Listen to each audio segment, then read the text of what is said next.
দুর্ঘটনার কবলে তেভাগা এক্সপ্রেস। রামপুর স্টেশনের কাছে ইলেকট্রিক তার ছিঁড়ে বিপত্তি। অল্পের জন্য বড়সড় দুর্ঘটনা থেকে রক্ষা। কি কারণে এই দুর্ঘটনা তা খতিয়ে দেখছে ইতিমধ্যে রেল কর্তৃপক্ষ। আমরা দেখেছি 2024 অর্থাৎ চলতি বছরেই কিন্তু একাধিক রেল দুর্ঘটনার সাক্ষী থেকেছে সারা দেশ তথা রাজ্য, এবং সেখানেই এবার আবারও দুর্ঘটনার কবলে তেভাগা এক্সপ্রেস। যেমনটা জানা যাচ্ছে, রামপুর স্টেশনের কাছে ইলেকট্রিক তার ছিঁড়ে বিপত্তি এবং অল্পের জন্য বড়সড় দুর্ঘটনা থেকে রক্ষা। ঠিক কি কারণে এই দুর্ঘটনা তা এখনো পর্যন্ত রেল কর্তৃপক্ষ সূত্রে জানা যায়নি।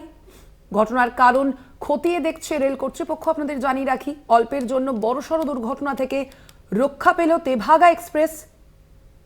কি কারণে এই দুর্ঘটনা তা খতিয়ে দেখছে রেল কর্তৃপক্ষ। একের পর এক রেল দুর্ঘটনার সাক্ষী থেকেছে বাংলা।